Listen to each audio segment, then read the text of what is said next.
శుద్ధుడా మా కన్న తండ్రి, మరోసారి ఉన్నతమైన ఘనమైన నీ నామమునకు స్తుతులు స్తోత్రాలు చెల్లిస్తూ, దేవా మహోన్నతమైన నీ మహాసంకల్పంలో మా జీవితాల గురించి, మా బ్రతుకుల గురించి అపారమైన ఆలోచనలు కలిగి ఒక ఉన్నతమైన ఆలోచనలతో ఈ బ్రతుకును మాకు ఉద్భవింపజేసి,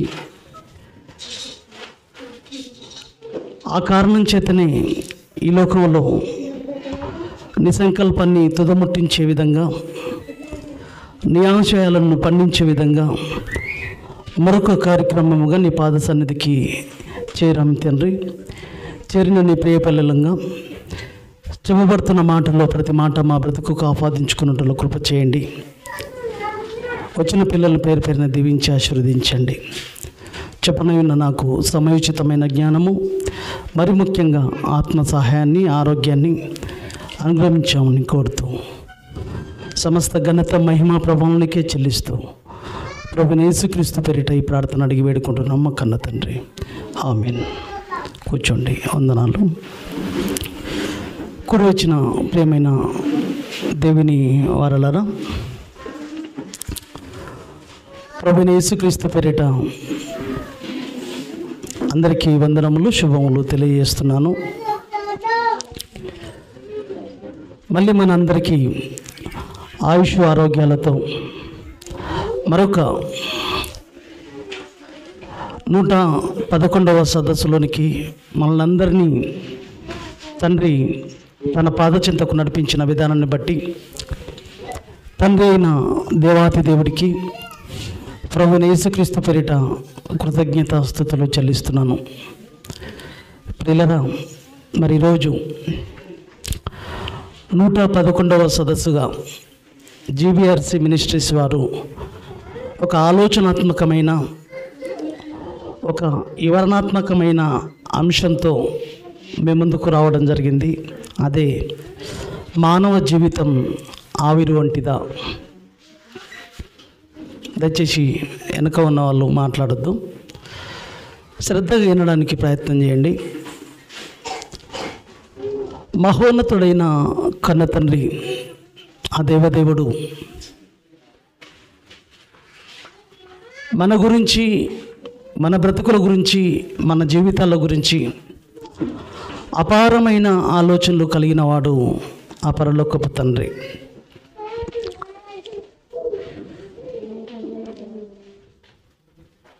ఈరోజు భూమి మీద మనుషులంగా బ్రతుకుతున్న మన కోసం 66 పుస్తకాలతో నిక్షిప్తమైన తన మనసును మనందరికీ తెలియజేయడం కోసం, మనందరికీ ఉన్నతమైన విషయాలను చూపించడం కోసం,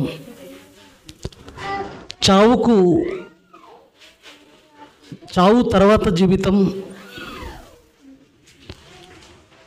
పుట్టుకకు ముందు జీవితం,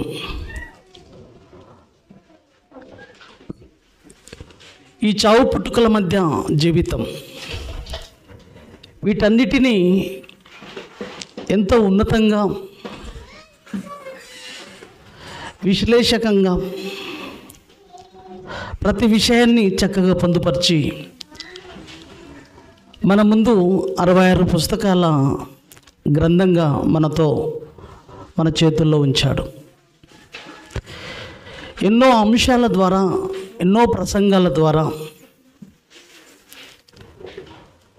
మన బ్రతుకులను, మన జీవితాలను వెలిగించుకునే క్రమంలో, నిలబెట్టుకునే క్రమంలో ఆయన ప్రసంగాలు, ఆయన యొక్క ఆలోచనలు కొంతవరకు పరిమితమైనవి కావు, కొంతవరకు ఆగేవి కావు. ఎందుకంటే మనుషులుగా తరతరాలుగా రాబోతున్నారు.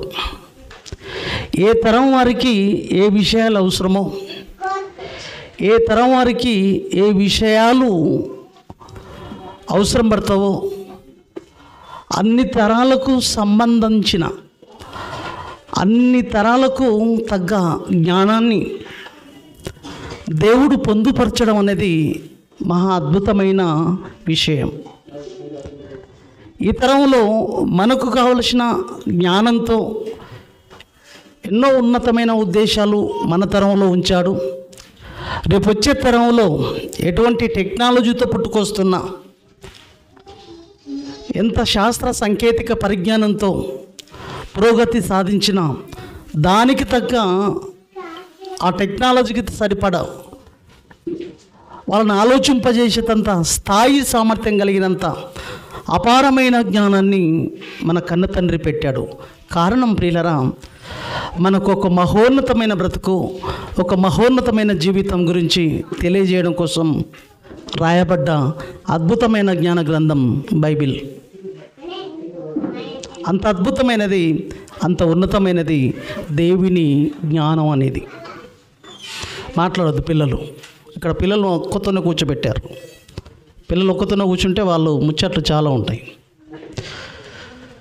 అటువంటి ఉన్నతమైన అద్భుతమైన మహాజ్ఞానం ఒక్కసారి మన కళ్ళతో, ఆయన ఆలోచనలు ఎంత అపారమైనవో, ఎంత ఉన్నతమైనవో, ఎంత గొప్పవో ఒకసారి కీర్తన గ్రంథము 119వ అధ్యాయము 96వ వచనాన్ని చూడండి ప్రియులారా. కీర్తన గ్రంథము 119:96 వచనంలో సకల సంపూర్ణతకు పరిమితి కలదేమో, కలదని నేను గ్రహించి ఉన్నాను. నీ ధర్మోపదేశం ముందు చూశారు, నీ మాటలున్నవి చూశారు. వినాలి ప్రతి ఒక్కరు. ఎంతో ప్రయాసంతో కూడుకున్న సభ, చిన్న మైకు పెట్టుకొని మీకు వినిపించాలన్న ఆలోచన. నీ ధర్మోపదేశము ఉంది చూశారు, అది అపరిమితమైనది. ఏ కాలానికైనా, ఏ కాలాలకైనా అపరిమితమైనది. ఒక కాలానికి పరిమితంతో కూడుకున్నది, ఒక తరంతో అంతరించిపోయేది, ఒక తరానికి సంబంధించింది కాదు. ప్రియమైన దేవుని వారలారా, దేవుని జ్ఞానం అనేది చూశారా? అంటే ఎంత అద్భుతమైన ఆలోచనలతో, ఎటువంటి అద్భుతమైన ప్రణాళికలతో దేవుని మాటలను పొందుపరచడం. ఇంత అద్భుతమైన జ్ఞానం పొందుపరిచిన దేవుని యొక్క బైబిల్ అనేది.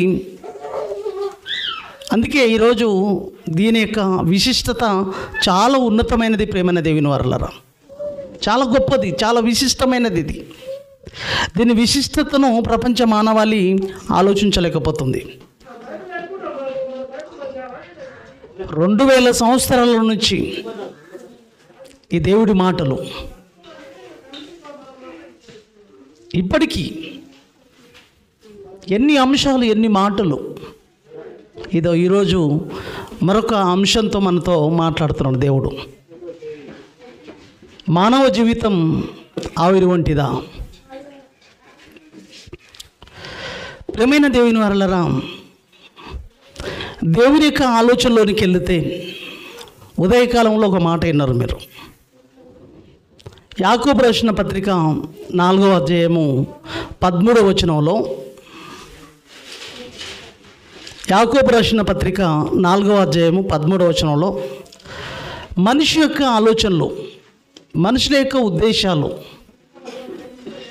మనుషుల యొక్క పరిస్థితుల గురించి మనం ఆలోచిస్తే ఎటువంటి ఉద్దేశాలతో మనిషి జీవితం ఉంది. చావు పుట్టుకల మధ్య జీవితం గురించి ఆలోచిస్తున్నాడు తప్ప, చావు తర్వాత జీవితం, చావుకు ముందు జీవితం,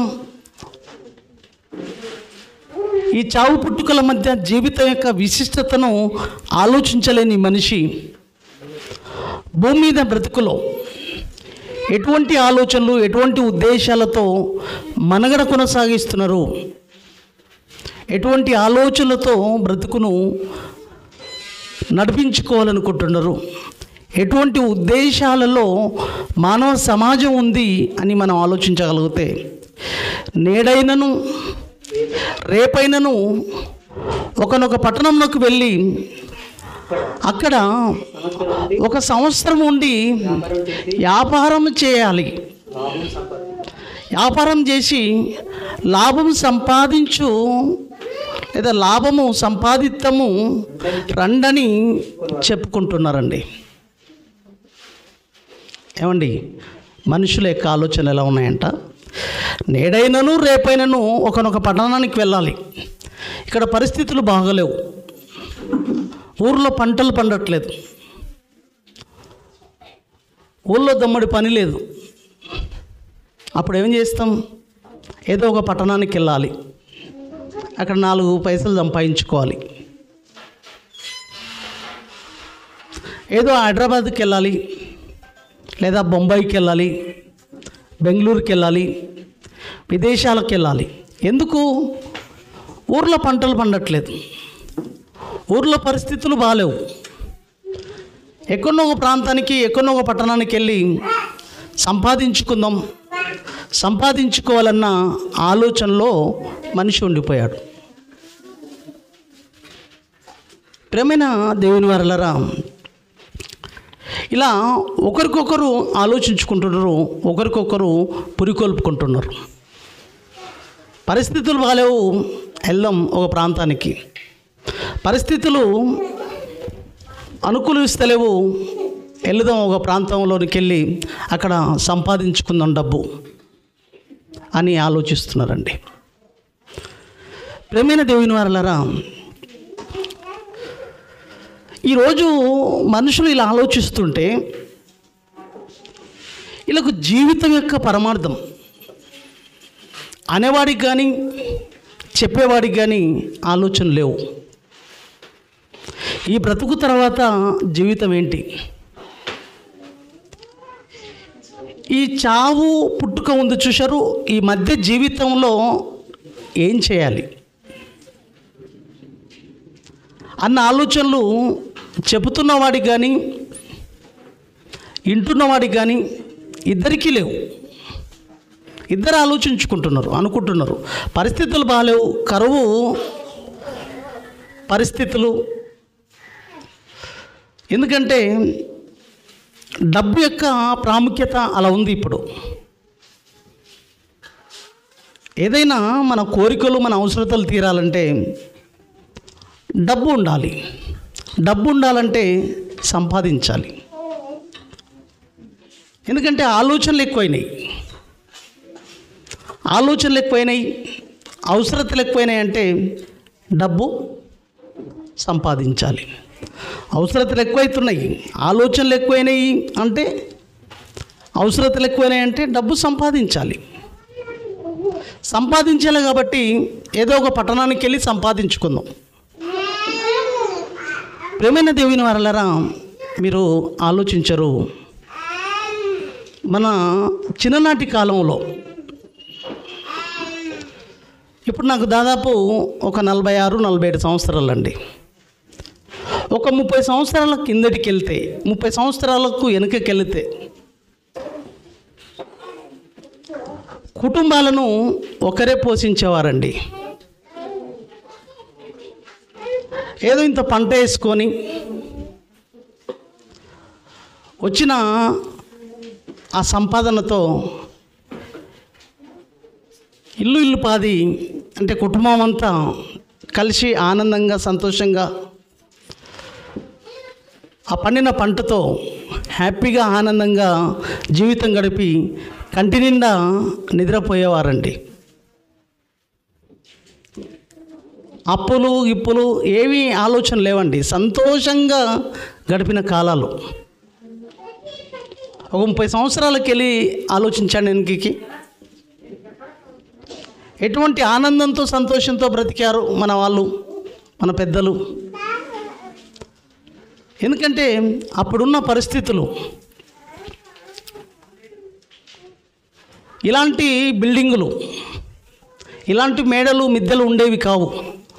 30 సంవత్సరాల వెనక్కి వెళ్తే తాటాకులతో గుడిసెలు, పూరి గుడిసెలు ఉండేవి. ఇటువంటి భవనాలు ఉన్నాయండి అప్పుడు. ఏమండి, ఆ పూరి గుడిసెల్లో ఎంత చల్లటి వాతావరణం అండి, ఎంత ఎండలు కొట్టు చాలా కూల్గా చల్లగా ఉంటాయండి. కానీ ఇప్పుడు ఇదే చెత్త ఈ బిల్డింగ్లో ఈ బంగ్లాలో ఎండాకాలం తాట తీస్తుంటుంది హీటు, చలికాలంలో చలి. అదే తాటాకులలో పూరి గుడిసెలో బ్రతుకుతున్న ఆ రోజుల్లో చలికాలంలో ఎచ్చదనం, ఎండాకాలంలో చల్లటి వాతావరణం ఉండేది. ఏ ఇబ్బంది, ఏ సమస్య ఉండేది కాదండి. ఏ సమస్య, ఏ ఇబ్బంది ఉండేది కాదు. అంత చక్కగా ఆ రోజుల్లో దినాలు గడుచుకుంటూ వస్తున్నాయి. ఎవరో ఒకరు చిన్న బిల్డింగ్ కట్టారు. ఆ బిల్డింగ్ చూసి వీళ్ళేం చేసేవాళ్ళు, అరే ప్రతి సంవత్సరం ప్రతి 3 ఏళ్ళకో 4 ఏళ్ళకో 5 ఏళ్ళకో ఇప్పి మళ్ళా కమ్మలు, కొత్త కమ్మలు కప్పేవాళ్ళు. గుడిసెనిప్పి కొత్త కమ్మలు కప్పేవారు.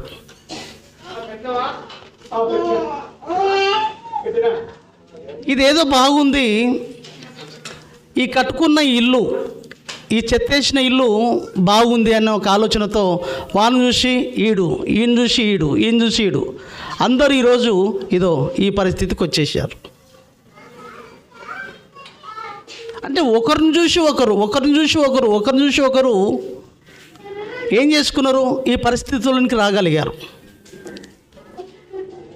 వాడిని చూసి ఈడు, ఈయన చూసి వాడు ఒకరికొకడు రేపుకొని ఈరోజు ఖర్చులు ఎక్కువైపోయినాయి,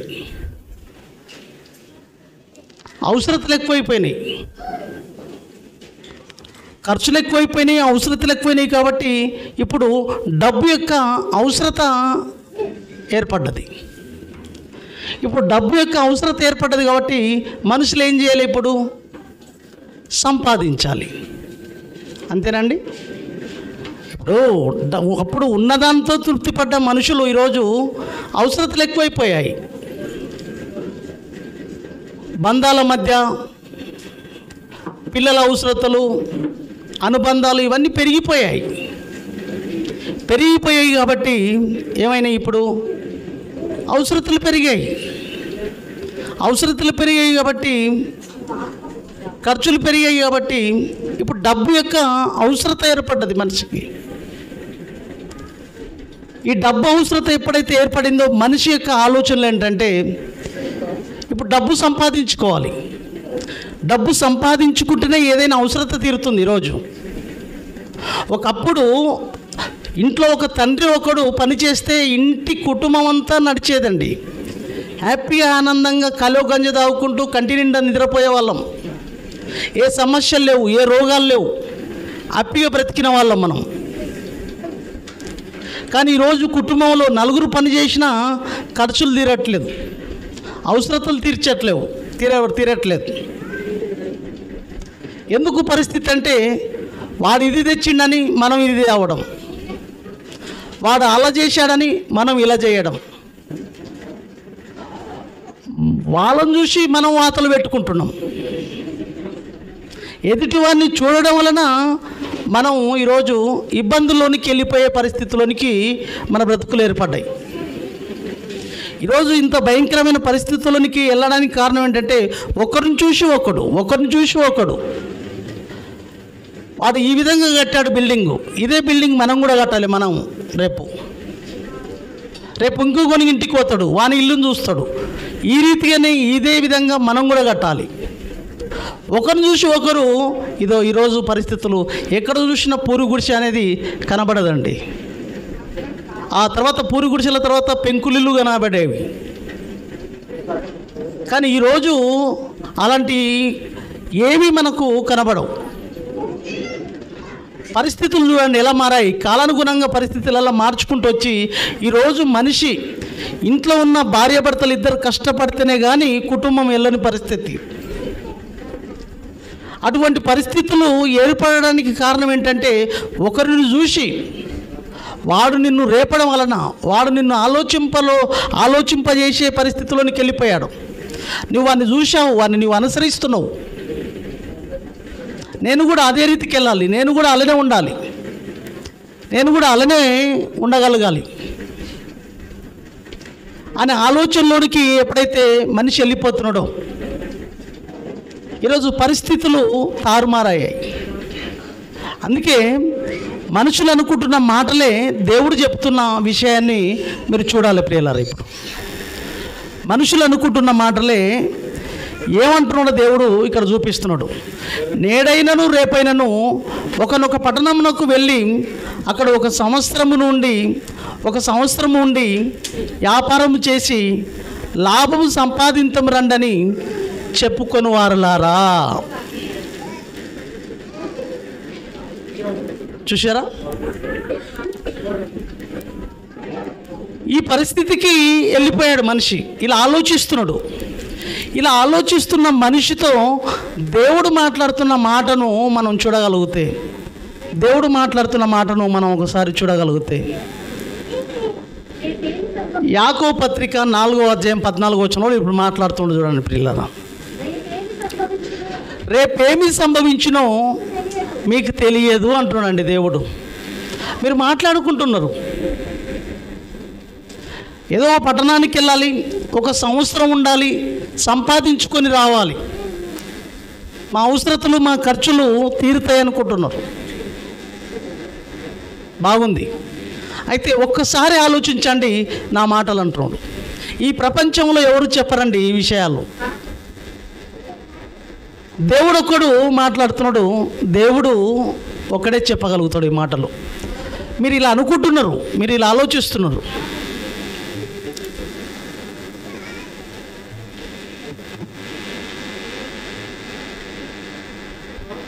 వచ్చిందా పవర్?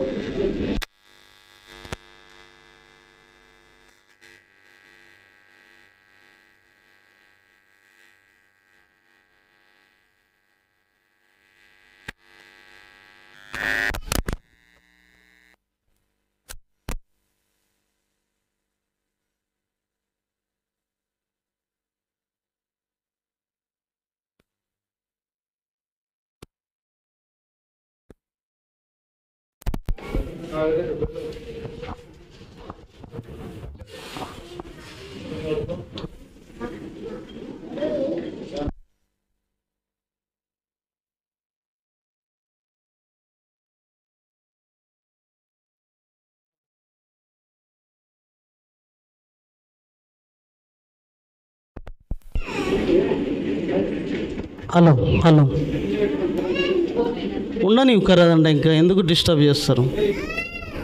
మీరు కూర్చొని నండి, ఫ్యాన్ల కాడికి రాకోకు, కరెంట్ వచ్చినప్పుడు చూసుకుందరు. అవి ఎట్లా పెట్టండి, అవన్నీ మార్చాలంటే ఇప్పుడు మీ వల్ల కాదు.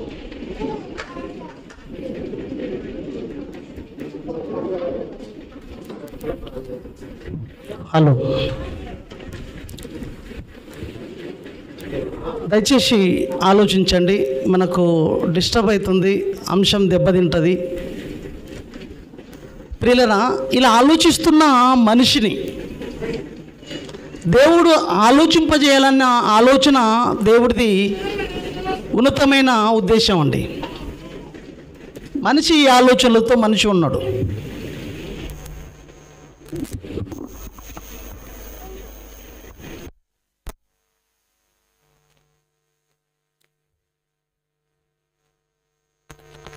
దయచేసి అందరూ కూర్చోండి, ఎంతే ఉండని బేసు. చూడండి, దేవుడు ఏమంటున్నాడు, రేపేమి సంభవించునో మీకు తెలియదు. ఏమండి, నీ ఆలోచనలు అయితే బాగానే ఉన్నాయి. బేస్ పెంచు, నేను దీంట్లో బేస్ పెంచుకో, మధ్యలోది కిందిది, 3వ దాంట్లో కిందిది. రేపేమి సంభవించునో మీకు తెలియదు అంటున్నాడు దేవుడు. నువ్వు ఒక పట్టణానికి వెళ్ళాలనుకుంటున్నావు. ఒక పట్టణానికి వెళ్ళి ఏం చేయాలనుకుంటున్నావు? అక్కడ ఒక సంవత్సరం ఉండి వ్యాపారం చేసి లాభం సంపాదించాలని నీవు అనుకుంటున్నావు. కానీ దేవుడు ఏమంటున్నాడు ఈ విషయంలో అనేది మనం ఆలోచిస్తే, రేపేమి సంభవించునో మీకు తెలియదు. ఎందుకంటే, బాగా ఆలోచించాలి. ఎందుకంటే మీ జీవం ఉంది చూశారు, మీ బ్రతుకుందు చూశారు, మీ జీవం ఏ పాటిది? మీ జీవం ఏ పాటిది అనుకుంటున్నాను? మీరు ఎంత అనుకుంటున్నావు నీ జీవితం? మీరు కొంతసేపు కనబడి అంతలో మాయమైపోవు ఆవిరి వంటి వారే అంటున్నాడండి. మీ జీవితం ముందు చూశారు, మీ జీవితం ముందు చూశారు, మీ బ్రతుకుందు చూశారు. నీ జీవితం ఏ పాటిదిరా? మీరు కొంతసేపు కనబడి అంతలో మాయమైపోవు ఆవిరి వంటి వారే. పిల్లరా, ఆవిరి మనం ఒకసారి ఇంట్లో భోజనం వండుతున్నప్పుడు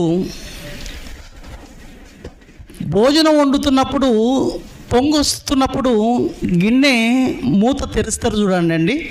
మూత తెరిచినప్పుడు ఆవిరి ఇలా లేచిపోతుంటుంది. ఆ ఆవిరి, ఆ తెల్లగా వచ్చే ఆవిరి క్షణంలో మాయమవుతుంటుందండి. గిన్నె తెరుస్తాం కదా, ఉడుకుతున్న అన్నం ఓపెన్ చేసినప్పుడు, ప్లేటు ఓపెన్ చేసినప్పుడు, క్యాప్ ఓపెన్ చేసినప్పుడు ఆ ఆవిరి ఎంతసేపు ఉంటుంది? ఒక 5 నిమిషాలు కనబడుతుందా? ఒక క్షణంలో మాయమైపోతుందండి, కనబడదు. అంతది మన బ్రతుకు. అంటే దేవుని దృష్టిలో మన ఆయువు అనేది ఒక క్షణం లాంటిది. మన బ్రతుకులు అనేటివి క్షణం లాంటివి.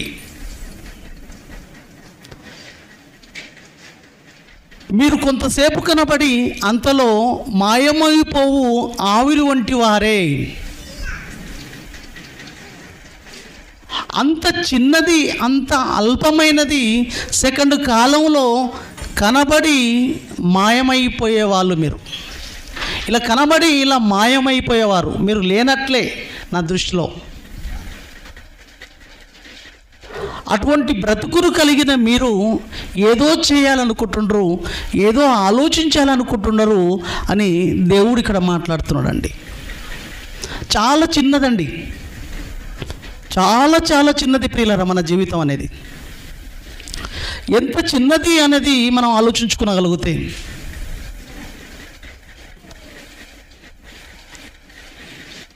మనము ఇప్పుడు ఉన్నాం చూశారు. ఒకసారి మన చిన్ననాటి జీవితంలోనికి వెళ్ళండి.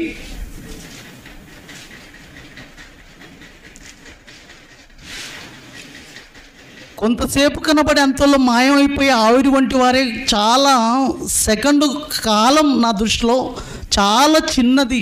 ఎంత చిన్నది అంటే, ఎంత అల్పమైనది అంటే, కొంతసేపు కనబడి అంతలో మాయమైపోవు అనే విషయాన్ని మీకు అర్థం చేయించడానికి ఒకసారి వెనక్కి వెళ్ళిపోండి. మీరు మన చిన్నప్పుడు బాల్య జీవితంలో మనం ఆడుకున్న ఆటలు, మనం చదువుకున్న దినాలు, ఆ తర్వాత పెండ్లి లేదా ఉద్యోగం, పెండ్లి, పిల్లలు, ఏదో ఇప్పుడున్న పరిస్థితి ఒక్కసారి ఆలోచించుకుంటే పిల్లరా ఎలా అనిపిస్తుంది చెప్పండి? అంత తొందర నాకు 46 సంవత్సరాలు వచ్చేసాయా? మీకు అనిపించట్లేదు? ఇంత తొందర గడిచిపోయాయి ఏంటి దినాలు? ఇంత తొందరగా గడిచిపోయాయి ఏంటి దినాలు? మనం చిన్నప్పుడు ఆడుకున్న ఆటలు, మనం చిన్నప్పుడు మనం చేసిన పనులు, మన యవ్వన కాలంలో అవన్నీ జ్ఞాపకాలు చేసుకుంటే అంత తొందర అయిపోయినట్లు కనబడతలేవు. ఎంత తొందరగా గడిచిపోయినట్లు అనిపించట్లేదు. ఎంతనే నాకు 50 సంవత్సరాలు వచ్చినాయా? ఎంతనే నాకు 40 సంవత్సరాలు వచ్చినాయా? ఎంతనే నాకు 70 సంవత్సరాలు వచ్చినాయా? చూడండి ఎంత స్పీడ్గా వచ్చేసాయి ఇవన్నీ, ఎంత స్పీడ్గా తిరిగాయి చూడండి రోజులు. మనకు అనిపించట్లేదండి, మనకు అర్థం కావట్లేదు. నిన్ననే గడిచిపోయాయి అన్నట్లు కనబడుతున్నాయండి. నిన్న మొన్ననే అయిపోయినట్లు కనపడుతున్నాయి. ఆ జీవితాలను జ్ఞాపకం చేసుకుంటే మనం ఆడుకున్న గోళీలాటలు, మనం ఆడుకున్న ఎన్నో ఆటలు అవన్నీ జ్ఞాపకం చేసుకుంటే ఎంతరమే ఈ స్థితికి వచ్చేసామా, ఈ పరిస్థితికి అనిపిస్తుంటుందండి. చాలా చిన్నది ప్రేమైన దేవుని వారల జీవితం అనేది, చాలా చిన్న జీవితము మాయమైపోయేది. మాయము అంటే లేనట్లే. మాయము అంటే ఏంటంటే లేనిది ఉన్నట్లుగా భ్రమింపజేయడం. దేవుని దృష్టిలో లేనట్లే నీ బ్రతుకు, మనకేమో ఉన్నట్లు కనబడుతుంది, దేవుని దృష్టిలో లేనట్లే. అది సెకండ్ కాలంలో మాయమైపోతుంది జీవితం అనేది. ఎంత త్వరగా గతించిపోతున్నాయి. అందుకే యోబు గ్రంథంలో భక్తుడు మాట్లాడతాడు, 8వ అధ్యాయము 8వ వచనం, యోబు గ్రంథము 8వ అధ్యాయము 8వ వచనంలో మీరు చూడగలిగితే, యోబు గ్రంథము 8వ అధ్యాయం 8వ వచనం చదువు. మనము నిన్నటి వారమే, మనకు ఏమీ తెలియదు, భూమి మీద మన దినములు ఉన్నాయి చూశారు, నీడ వలె ఉన్నవి. నీడ ఎంతసేపు ఉంటుందండి? ఈడ ఉన్న నీడ అట్లనే ఉంటుందా? కొద్దిసేపు చూసేసరికి ఆ నీడ ఆడ ఉండదండి. మనం నిన్నటి వారమే. అరే నిన్న మొన్న అయిపోయినట్లే అనిపిస్తున్నాయండి నాకు. అసలు 46 సంవత్సరాలు నేను అనుకుంటున్నాను, కానీ 46 సంవత్సరాల జీవితం గురించి ఆలోచిస్తే ఎంతరమే 46 వచ్చేసాయా? ఆ పాత జీవితం, ఆ చిన్ననాటి జీవితం అవన్నీ జ్ఞాపకం చేసుకుంటే ఇంత తొందర అయిపోయాయా? ఇంత తొందరగా ఈ స్థితికి వచ్చేసామా? ఒకసారి ఆలోచించండి. మీకు అర్థం అవుతుందా? ఒకసారి ఆలోచించండి. ఏంటి మానవ జీవితం? ఇంత తొందరగా గతించిపోతున్నాయి దినాలు, ఇంత తొందరగా ముగించుతున్నాయి మన దినాలు. ప్రియులరా, సామెతల గ్రంథము 7వ అధ్యాయము 1వ వచనంలో చూస్తే, సామెతల గ్రంథము 29వ అధ్యాయం 1వ వచనంలో, రేపటి దినము గురించి అతిశయపడకము, ఏ దినమున ఏమి సంభవించునో అది నీకు తెలియదు అంటున్నాడండి. సామెతలు 27 మొదటి వచనంలో, రేపటి దినము గురించి అతిశయపడకము, ఏ దినమున ఏది సంభవించునో అది నీకు తెలియదు అంటున్నాడండి. చాలా చిన్నదైన జీవితం అండి. ఎంత తొందరగా గతించిపోతున్నాయంటే అంత తొందరగా గతించిపోతున్నాయి ప్రియులారా. అలాంటి జీవితంలో నీకు ఇవ్వబడిన బ్రతుకులో, నీకు ఇవ్వబడిన ఆయుష్ కాలంలో ఏదో ఒక సంవత్సరం వెళ్ళిపోవాలనుకుంటున్నావు, అక్కడ వెళ్ళి ఏదో సంపాదించుకొని రావాలనుకుంటున్నావు. కానీ నీ జీవితము ఇంతలో కనబడి అంతలో మాయమైపోయేవాడు. ప్రియులారా, మనం రోడ్డెమ్మడి వస్తుంటే మన ఊర్లోకి ఎంటర్ అయితే, మా ఊర్లోనికి మేము ఎంటర్ అయితే, మా ఊరికి ఎంటర్లో స్టార్టింగ్ మోజర్ల దాటిన తర్వాత మా ఊరు ఎంటర్ స్టార్ట్ అవుతుంది. అక్కడ చెట్టు కడతారండి, చనిపోయిన ఫోటోలన్నీ ఆడ కడతారండి. శ్రద్ధాంజలి అని కడితే, అరే ఈమె చనిపోయిందా, అరే ఇప్పుడు ఏది మొన్న కనబడ్డది, మొన్న చూసి వచ్చాను నేను, మొన్న బాగుండే, అప్పుడే చనిపోయిందా? ఊరు బయట కనబడతాయి చూసారా, మన ఊరిలోకి ఎంటర్ అవుతున్నప్పుడు అప్పుడే ఆమెకు చావు వచ్చేసిందా? అంటే ఇంతలో కనబడి అంతలో మాయమయ్యే ఆవిరి వంటి వారు మీరు అంటున్నారంటే, ఇలా వచ్చింది ఇలా వెళ్ళిపోయినట్లే కనబడుతుందండి. మన తాత వాళ్ళను కూడా ఆలోచించండి. మన తాత వాళ్ళు చనిపోయారు కదా, లేదా మన నాన్న వాళ్ళు చనిపోయారు కదా. అరే ఎప్పుడు మన నాన్న ఏంది మన కళ్ళ ముందు ఉన్నట్లుండి కనబడకుండా వెళ్ళిపోయాడండి. అంతలోనే మన నాన్నకు 70-80 సంవత్సరాలు నిండి వెళ్ళిపోయాయా? అంతలోనే 90 సంవత్సరాలు నిండి వెళ్ళిపోయాయా? ప్రేమైన దేవుని వారలారా, ఆలోచిస్తే దినాలు ఎంత స్పీడ్ అయిపోతున్నాయంటే దేవుడిలో బ్రతుకుతున్న వాడికి దినాల స్థితి తెలుసండి. దేవుడి కోసం బ్రతుకుతున్న వాడికి దినాల యొక్క పరిస్థితి తెలుసండి. ఈరోజు శనివారం అండి. నేను ఆదివారం క్లాసు చెప్పిన తర్వాత చూస్తున్నాగానే మంగళవారం వచ్చేస్తుందండి. అప్పుడే మంగళవారం ఆదివారం రోజు నేను క్లాస్ పూర్తి చేసుకుంటా. నెక్స్ట్ మంగళవారానికి సిద్ధపడాలని ఒక రోజు వాయిదేస్తే ఎమ్మడే మంగళవారం వచ్చేస్తుంటుంది. మంగళవారం సిద్ధపడి పూర్తి చేయగానే నెక్స్ట్ ఎమ్మడే బుధవారం ప్రీమియర్ లైవ్ వస్తుంది. ఆ ప్రీమియర్ లైవ్ సెట్ చేసుకునేసరికల్లా మళ్ళీ సండే చూస్తున్నాగానే సండే వచ్చేస్తుందండి. అరే ఏంది ఇలా అయిపోతున్నాయి దినాలు? అలా చూస్తున్నాగానే మళ్ళీ లేఖనాలు వచ్చేస్తున్నాయండి. మీకు అర్థమవుతుందా నేను చెప్పేది? అరే ఇలా ఆదివారం అయిపోయిందా లేదా మంగళవారం క్లాస్ వచ్చేసింది. మంగళవారం క్లాసుకు సిద్ధపడేసరికల్లా మళ్ళీ సండే క్లాసు పురుగులకు మదిగర్లకు సిద్ధపడాలి. అలా సిద్ధపడే లోపు మళ్ళీ ఏమవుతుంది? మంగళవారం వచ్చేస్తుంది.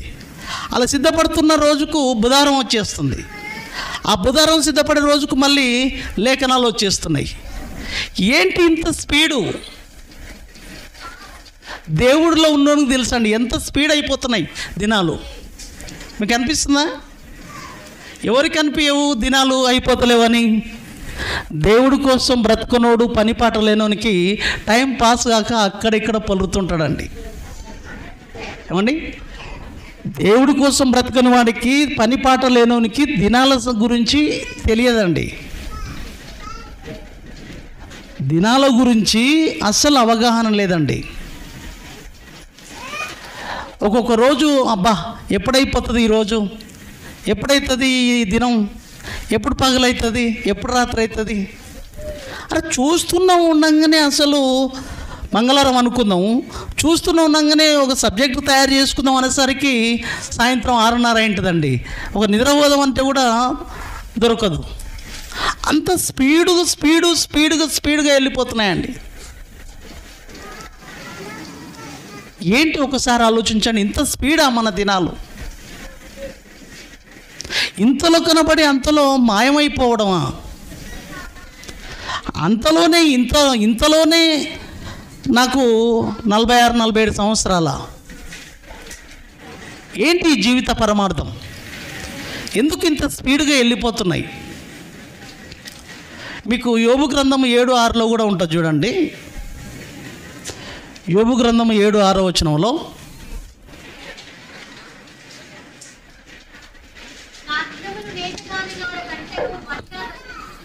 ఏమమ్మా ఏమంటున్నాడు?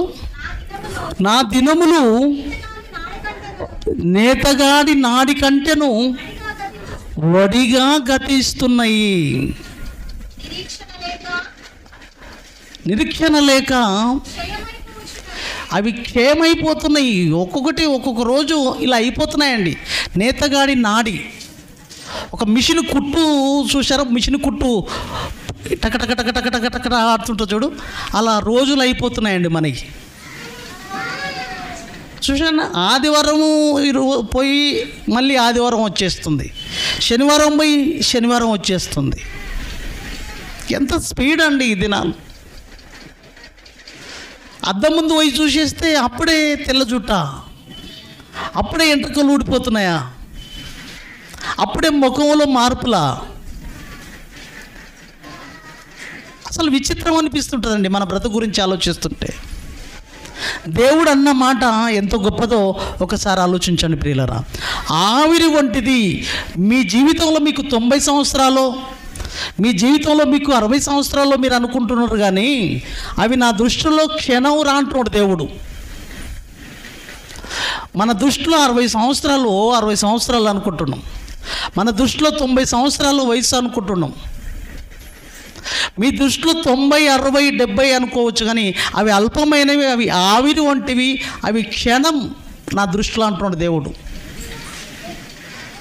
అంతే కదండి. చిన్నప్పటి జీవితం ఇప్పటి జీవితం ఎంత స్పీడ్గా గడిచినట్లుగా.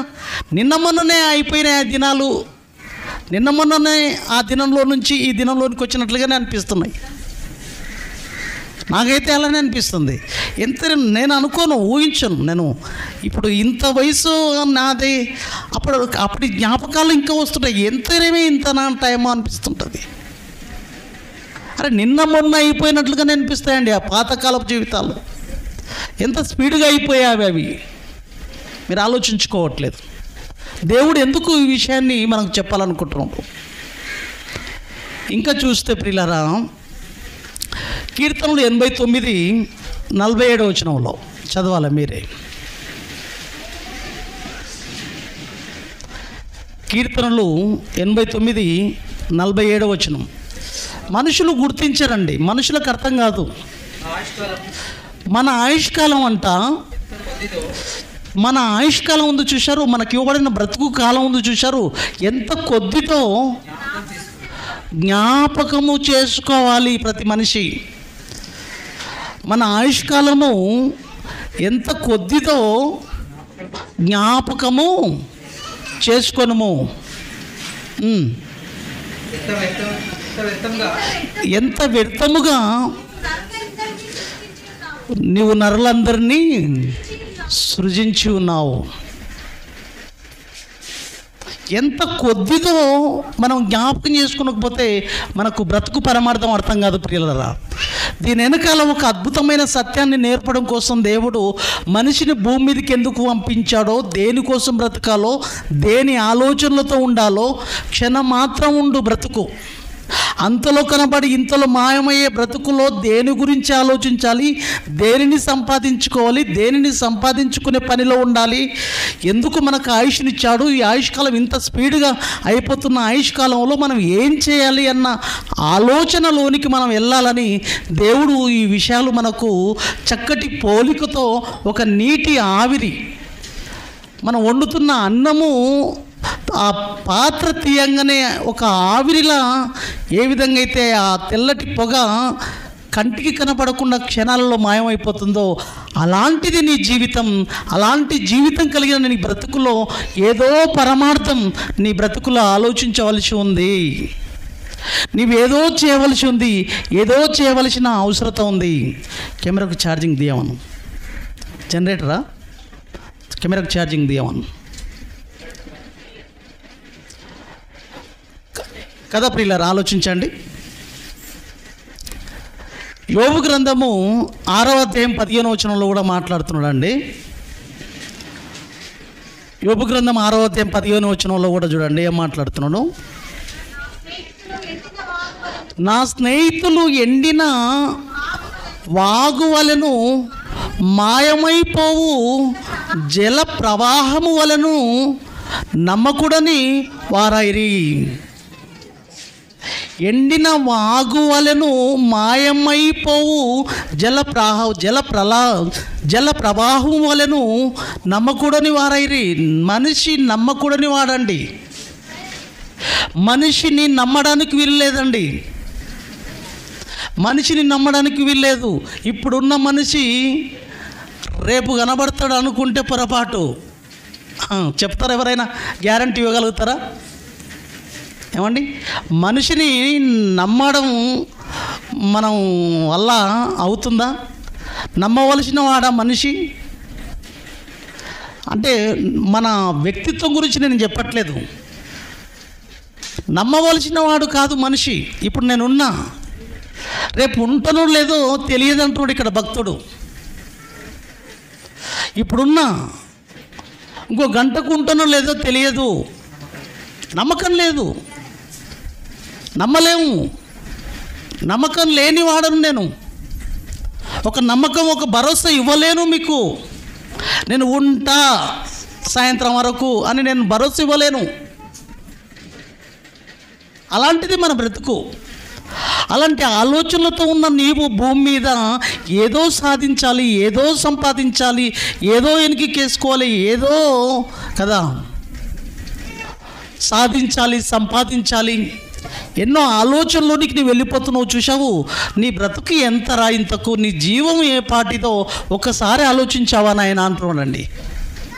అసలు నీ జీవం ఏ పాటిది, నీ బ్రతుకు ఏ పాటిది, నీ బ్రతుకును పోల్చిన పోలిక ఎంత అద్భుతమైనదో అదే చాలండి ఈరోజు అంశానికి. నీ జీవం ఏ పాటిదో ఒక్కసారి ఆలోచించుకున్నావా? నువ్వేదో ఆలోచిస్తున్నావు, ఏదో చేయాలనుకుంటున్నావు, నీ జీవం ఏ పాటిదో ఒక్కసారి ఆలోచించుకున్నావా? ఏ పాటితో తెలుసా నీ జీవం? ఒక పోలికతో పోల్చి చూపించి, నీటి ఆవిరి లాంటిది, ఆవిరి లాంటిది. ఏ విధంగా అయితే ఆవిరి కనబడకుండా మాయమైపోతుందో నీవు మాయమైపోతావు, కనబడకుండా పోతావు, కనిపించకుండా పోతావు క్షణంలో. అలాంటి బ్రతుకు జీవిత పరమార్థాన్ని తెలుసుకోకుండా నీవు శరీరం వదిలితే ఒక భయంకరమైన శిక్షలోనికి, ఒక భయంకరమైన అగ్నిలోనికి, ఒక భయంకరమైన పరిస్థితిలోనికి నీ బ్రతుకు వెళ్ళబోతుందన్న సంగతి నీవు ఆలోచించుకోకపోతే నీ జీవితం పెద్ద ప్రమాదంలో పడబోతుంది, పెద్ద ప్రమాదంలో పడబోతుంది. నీ బ్రతుకు గురించి నీవు ఆలోచించుకోకపోతే. చాలా ఉన్నాయండి, చాలా వచనాలు ఉన్నాయి, చాలా వచనాలు ఉన్నాయి. ఇంకా 39:5 వచనంలో చూడండి, కీర్తనలు గ్రంథం 39:5 వచనంలో, 39:5 వచనంలో కూడా చూడండి. నా దినముల పరిమాణము నువ్వు బెత్తడంతగా చేసి ఉన్నావు, నీ సన్నిధిని నా ఆయుష్కాలము లేనట్టే ఉన్నది. భక్తుడు మాట్లాడుతున్నాడండి. నీ సన్నిధిన నా బ్రతుకు కాలం ఉంది చూశారు, నా జీవితం ఉంది చూశారు, నా ఆయుష్ ఉంది చూశారు, లేనట్టే ఉన్నది. ఎంత స్థిరుడైనను ప్రతి వాడును కేవలం వట్టి ఊపిరి. ఎప్పుడు ఆగిపోతుందో తెలియదు ఊపిరి.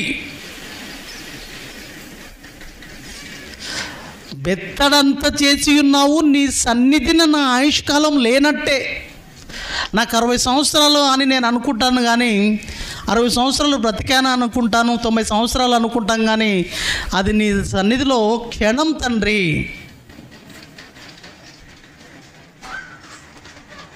ప్రియమైన దేవుని వారలారా, ఆలోచిస్తే ఈ మాయమైపోయే జీవితాన్ని, క్షణంలో మాయమైపోయే జీవితాన్ని దేవుడు మనకు ఎందుకు ఇచ్చాడు అనేది ఆలోచించాలి. ఇప్పుడు మీరు రాసుకోండి. ఇంత చిన్న జీవితాన్ని, క్షణంలో మాయమైపోయే, ఇంతలో కనబడి అంతలో మాయమైపోయే ఆవిరి వంటి జీవితం కలిగిన జీవితాన్ని దేవుడు మనకు ఎందుకు ఇచ్చాడు? మరి నీ జీవం ఏ పాటిది? ఇంతలో కనబడి అంతలో మాయమైపోయే ఆవిరి వంటిది అన్నాడు.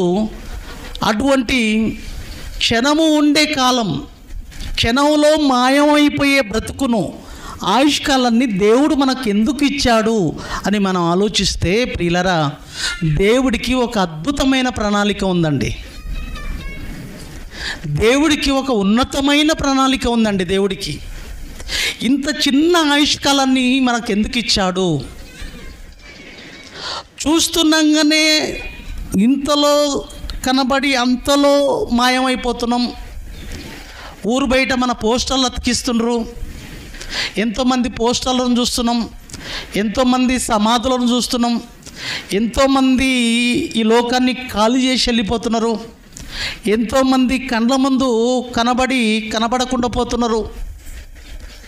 మనం కూడా అదే, మనది కూడా అదే.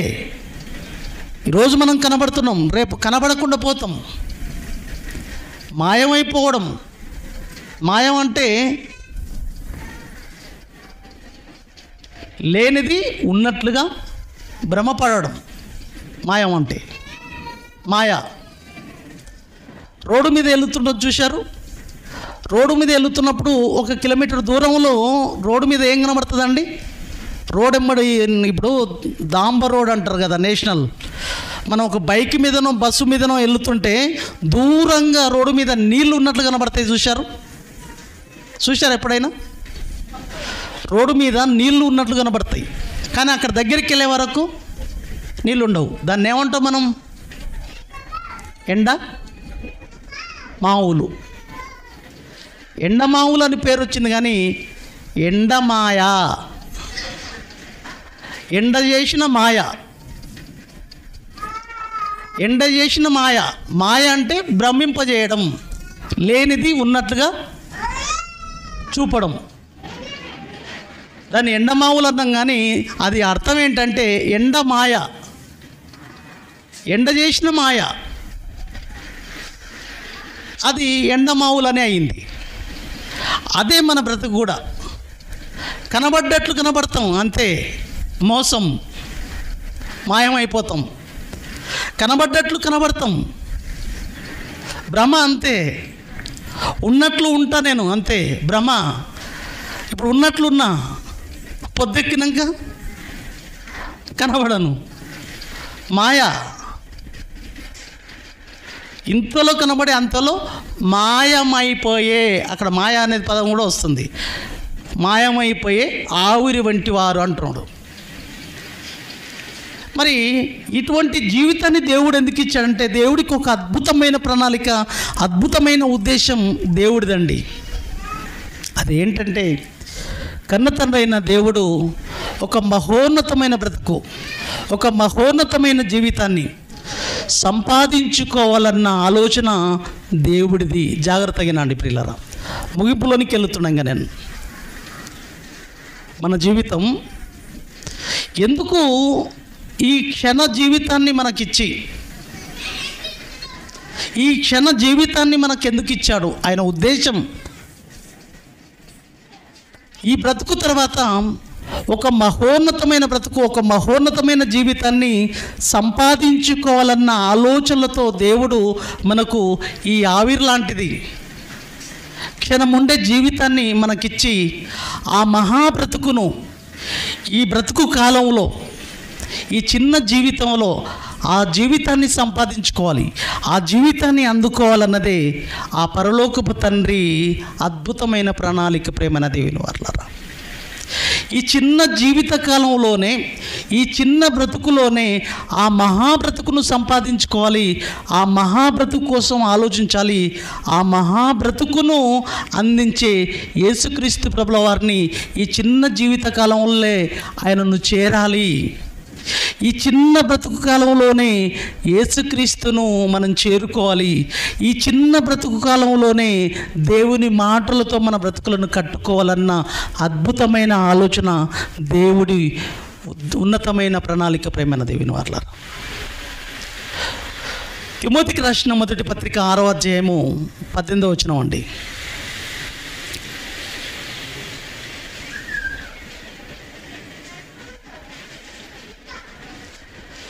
తిమోతికి రాసిన మొదటి పత్రిక 6వ అధ్యాయము 18వ వచనం అండి.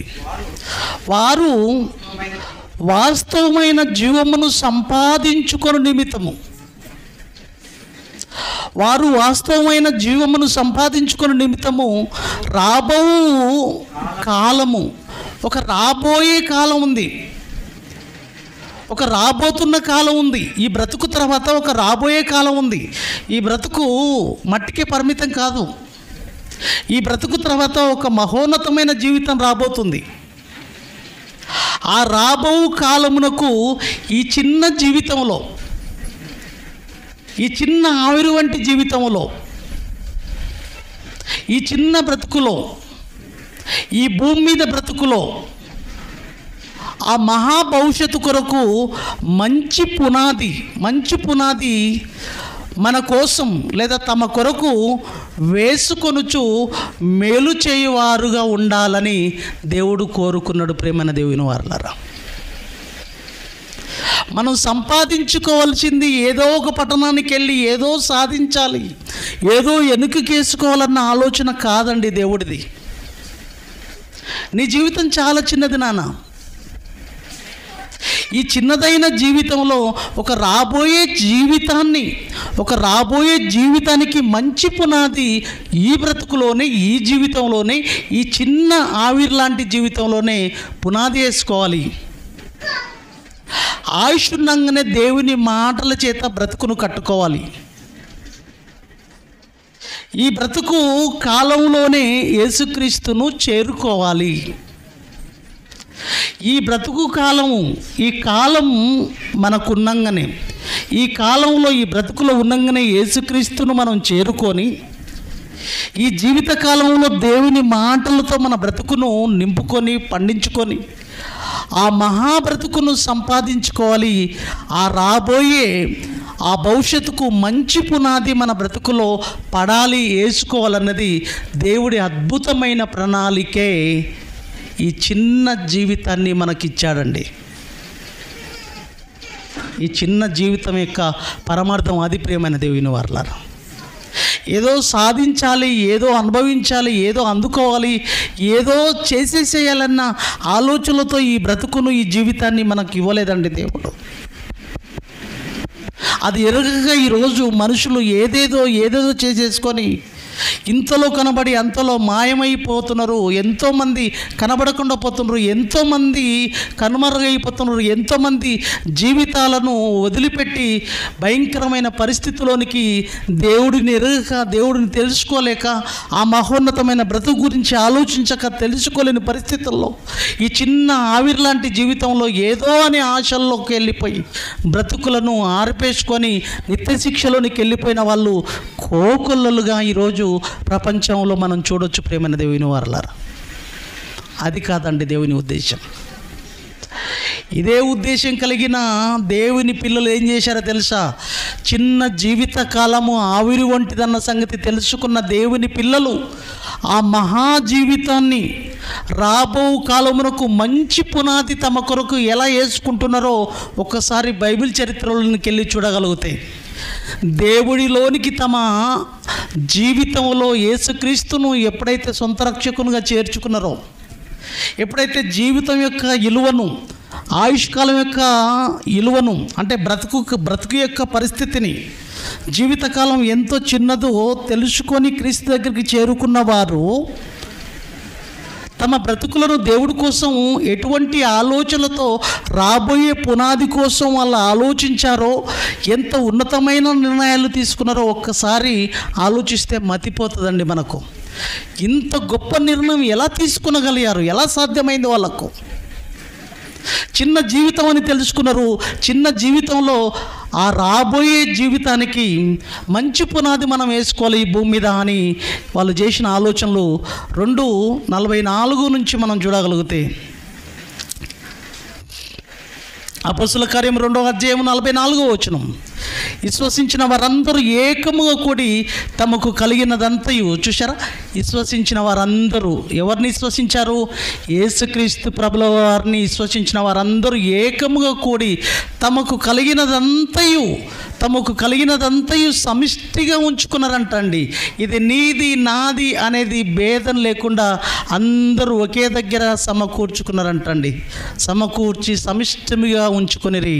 45వ వచనంలో, ఇదిగాక వారు తమ చరచరాస్తులను అమ్మి అందరికీ వారి వారి అక్కర కొలది పంచిపెట్టుకున్నారు. ఎందుకు? ఆ రాబోయే కాలానికి మంచి పునాది తమ కోసం వేసుకుంటున్నవారండి. ప్రియమైన దేవుని వారలారా, ఇక్కడ ఇంకా చూడండి, అదే అపొస్తలుల కార్యం 4వ అధ్యాయం 34వ వచనంలో, భూములనైనను ఇండ్లనైనను కలిగిన వారందరూ వాటిని అమ్మిన వాటి వెల తెచ్చి అపొస్తలుల పాదాల యొద్ద పెట్టుచూ వచ్చిరి. వారు ప్రతి వానికి వాని అక్కర కొలది పంచిపెట్టిరి. వారిలో ఎవనికి కొదువ లేకపోయాను. ఇంకా చూడండి ప్రియులరా, ఒక మహానుభావుడు ఏం చేశాడో తనకున్న ఆస్తిని. అపొస్తలుల కార్యం 4వ అధ్యాయం 36వ వచనంలో, కూపురలో పుట్టిన లేవీయుడగు యోషోపు అను ఒకడుండెను. అతనికి అపొస్తలుడు హెచ్చరిక పుత్రుడు అని అర్థమిచ్చు బర్నబా అను పేరు పెట్టి ఉండిరి. ఇతడు భూమి గలవాడై ఉండి దానిని అమ్మి ఏం చేశాడు చూశారు? దాన్ని వెల తెచ్చి అపొస్తలుల పాదాల యొద్ద పెట్టాడంటండి. ఎందుకు? రాబోయే కాలానికి మంచి పునాది వేసుకుంటున్నారు వీళ్ళు, అది సంపాదించుకుంటున్నారు. ఎంత గొప్ప ఆలోచన అండి. చూసారా, చిన్న జీవిత కాలంలో దేవుని కోసం సాహసోపేతమైన నిర్ణయాలు తీసుకుంటున్నారండి వారు. మాకున్న సంపదలు, మాకున్న ఆస్తులు, మాకున్న అంతస్తులు మాతో వచ్చేవిగా, మాతో ఉండేవిగా ఉండాలంటే ఇవన్నీ దేవుని సేవలో, దేవుని ఆలోచనలో ఖర్చు పెట్టాలి. సంపాదించిందంతా దేవుని యొక్క ఆలోచనల కోసం పెట్టుబడిగా పెట్టి ఆ మహాలోకాన్ని సంపాదించుకోవాలన్న ఆలోచనలతో వాళ్ళకున్న సంపదలు, వాళ్ళకున్న ఆస్తులు, అంతస్తులు, వాళ్ళకున్న చిరస్థిరాస్తులను అమ్మి దేవుని యొక్క సేవా కార్యక్రమాలకు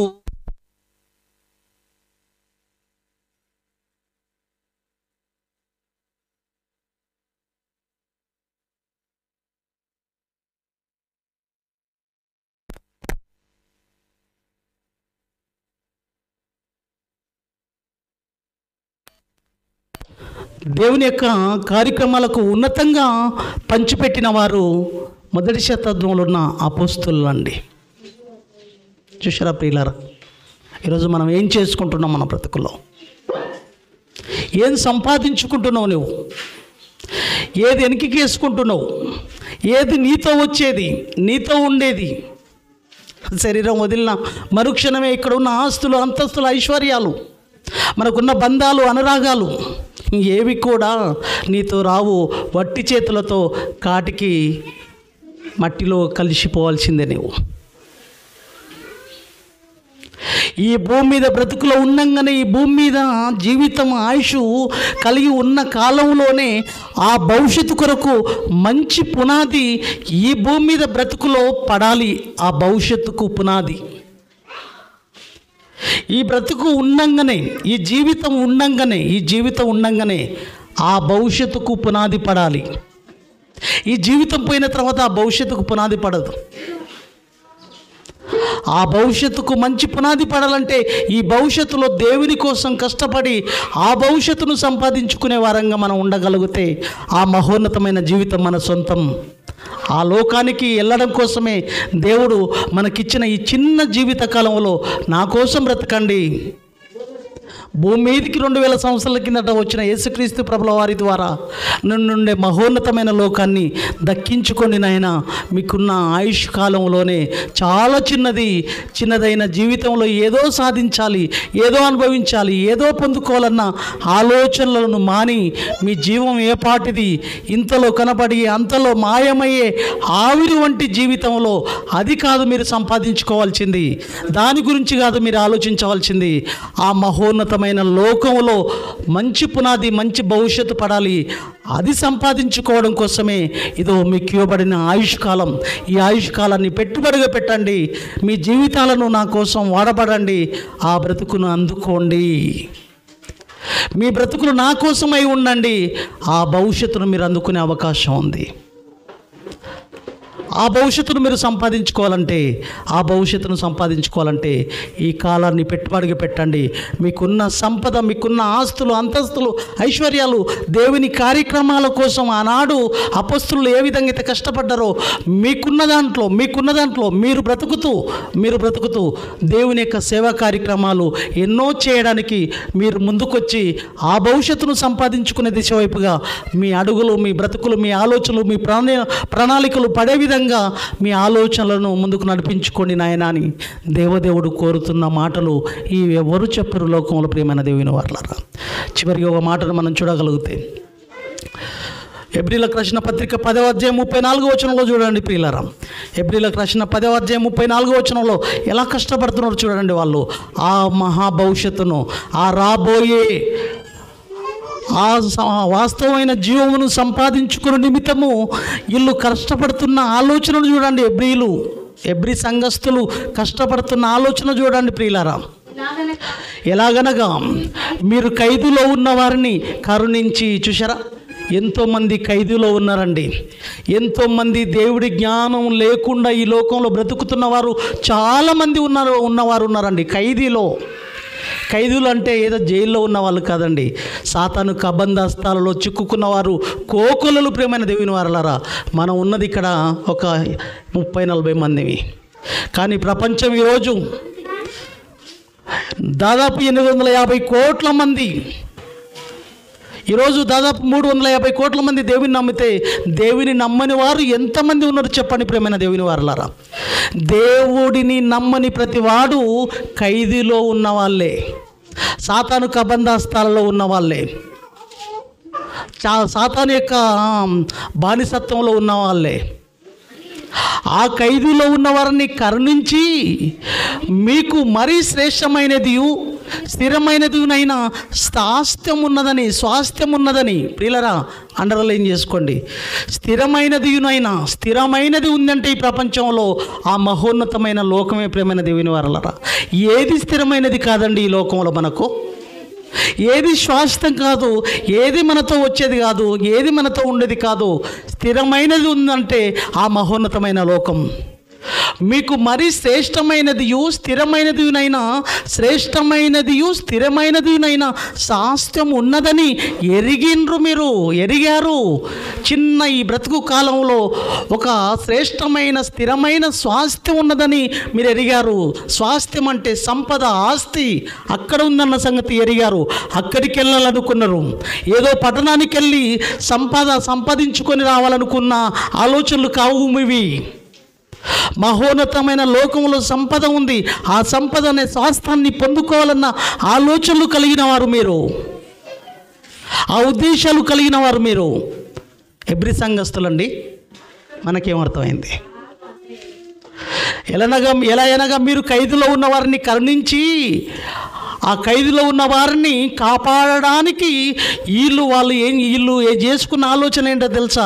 ఇలా ఇక దానమాన ప్రాణాలను పోగొట్టుకున్నారు ప్రియులారా ఖైదులో ఉన్న వారిని కాపాడడానికి. మీకు మరి స్థిరమైనదినైనా స్వాస్థ్యం ఉన్నదని ఎరిగి మీ ఆస్తి కోల్పోవుటకు సంతోషముగా ఒప్పుకుంటిరి. ఈరోజు ఒక 100 మంది వచ్చారనుకోండి అన్యులు. ఈ అన్యుల కోసము కావలసిన అన్ని ఏర్పాట్లు చేయడానికి ఎంతమంది అయితే వాళ్ళకున్న కష్టాన్ని, వాళ్ళకున్న ఆర్థికాన్ని సహాయం చేసి, భోజనాలు ఏర్పాటు చేసి, వాళ్ళకు కావాల్సిన అవసరతలు ఏర్పాటు చేసి ఎవరైతే ముందుకు వచ్చారో వాళ్ళందరూ ఆస్తిని పోగొట్టుకున్నారు ఆ ఖైదీలో ఉన్న వారిని కాపాడడం కోసం. మరి ఇక్కడ ఖైదీలో ఎంతమంది ఉన్నారో ఆ ఖైదీలో ఉన్న వారిని కాపాడడం కోసం ఎంతమంది తమ కష్టాన్ని, తమ ఆర్థికాన్ని, తమ సహాయాన్ని, తమ ఆనందాన్ని, సంతోషాన్ని ఇచ్చి సంతోషముగా ఆ మహోన్నతమైన లోకాన్ని పొందుకోవడం కోసం ఎంతమంది ఆ యొక్క సంపద కోసం సంతోషంగా ఒప్పుకున్న వాళ్ళుగా మీరు ఉన్నారు ఇక్కడ. మరి స్థిరమైనదినైనా స్వాస్థ్యం ఉన్నదని ఎరిగి మీ ఆస్తి కోల్పోవుటకు సంతోషముగా ఒప్పుకుంటిరి. ఎవరండి ఆస్తి కోల్పోతే సంతోషం ఎవరికైనా? ఏమండి, 1,00,000 రూపాయలు కోల్పోతారు ఎవరైనా? 1,00,000 రూపాయలు నష్టపరుచుకుంటారా ఎవరైనా? కానీ ఈ సదస్సుకు ఒక 10,000 రూపాయలు ఖర్చు అయినాయంటే ఈ 10,000 రూపాయలు పోగొట్టుకోవడానికి ఎవరు ఇష్టపడతారు చెప్పండి? అలా పోగొట్టుకున్న వాళ్ళుగా మీరు సంతోషంగా ఒప్పుకున్నారు.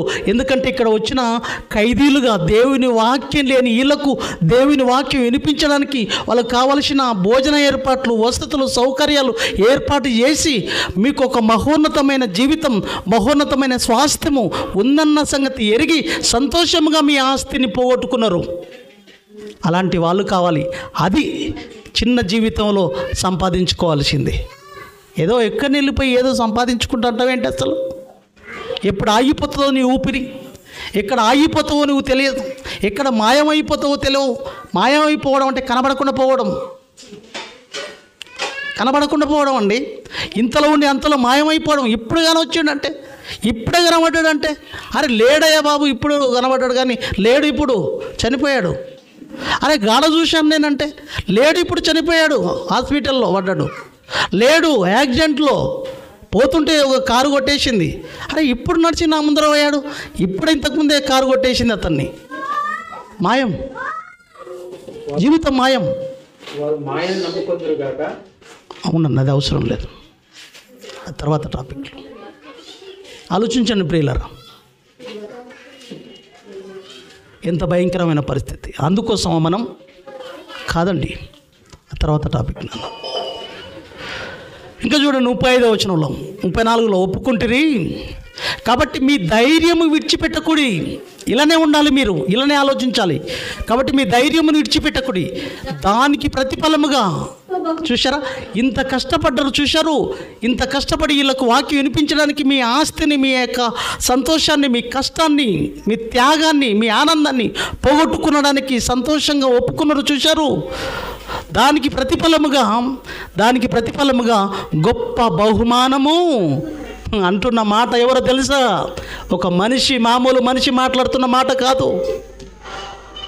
ముల్లోకాలలో ఎదుగుతున్న మహోన్నతమైన చక్రవర్తి, మహోన్నతమైన శక్తి నీకు అంటున్న మాట, నీతో భరోసా ఇస్తున్నాడు. ఒక మహోన్నతమైన లోకంలో ఒక గొప్ప బహుమానం నీకోసం ఉంది. అది సంపాదించుకో బిడ్డ.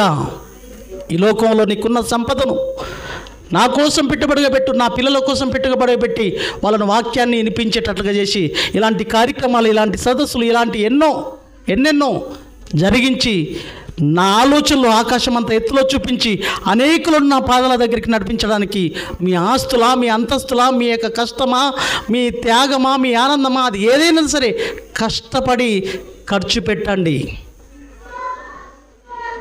అదండి దేవుడు కోరుకుంటున్న ఆలోచన. చిన్న జీవితంలో గొప్ప బహుమానం కలుగును అంటున్నవాడు మనిషి కాదండి, మహోన్నతమైన దేవదేవుడు మనకిస్తున్న భరోసా. దేవుడు నమ్మదగినవాడు. దేవుడు ఏదైతే ఉందో ఉన్నదే చెప్తాడు, ఉండేదే మాట్లాడతాడు, మాట్లాడిందే చేస్తాడు, చేసేదే చెప్తాడు. అబద్ధం ఆడడానికి మనిషి కాదు దేవుడు. ఆ తండ్రి ఇప్పుడు మనల్ని చూస్తున్నాడు. ఇంకా మీరు దేవుని చిత్తము నెరవేర్చిన వారవై, మీరు దేవుని చిత్తము నెరవేర్చిన వారై వాగ్దానము పొందు నిమిత్తము. మాటలు చూడండి ఎంత అద్భుతంగా ఉన్నాయి. ఎబ్రీ పత్రికనే చదువుతున్నాను నేను. ఇంకా మీరు దేవుని చిత్తమును నెరవేర్చిన వారై వాగ్దానము పొందు నిమిత్తము మీకు ఓర్మి కొద్దిగా ఓపిక పట్టండి. కష్టాలు ఉంటాయి, కన్నీళ్ళు ఉంటాయి, ఇబ్బందులు ఉంటాయి. దేవుని కోసం బ్రతికే వారి కోసం కొద్దిగా ఓపిక ఓర్మి అవసరమై ఉన్నది. అది పొందుకోవాలంటే నాయన కొద్దిగా ఓపిక పట్టండి.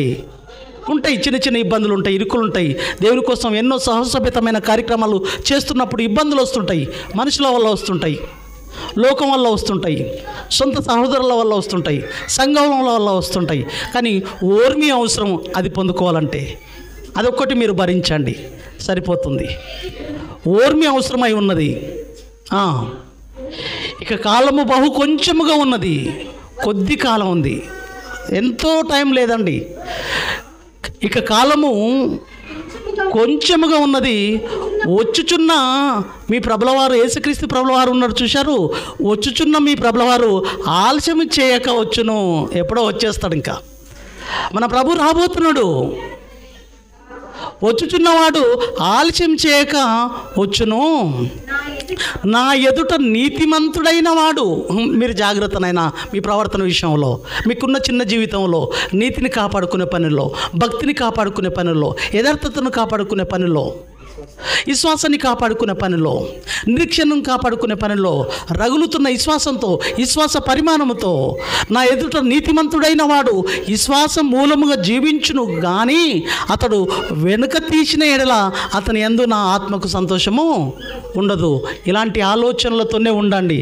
ఏమాత్రం వెనుకకి తీయద్దు. ఇదే ఊపుతో, ఇదే కసితో, ఇదే పట్టుదలతో మీరు ముందుకెళితే ఆ లోకం మీ సొంతం. శరీరం వదిలిన మరుక్షణమే మహాజీవితం. మీకు అంతం లేదు. ఈ జీవితం వదిలిన తర్వాత మహోన్నతమైన బ్రతుకులోనికి వెళ్ళిపోతాం. కాబట్టి ప్రేమైన దేవుని వారలారా, ఒక్క మాటతో మీతో ముగించాలనుకున్నాను. ఎందుకంటే కొరింథీయులకు రాసిన మొదటి పత్రిక 7వ అధ్యాయము 29వ వచనం నాన్న లాస్ట్ మాటతో ముగించేస్తాను. కొరింథీయులకు రాసిన మొదటి పత్రిక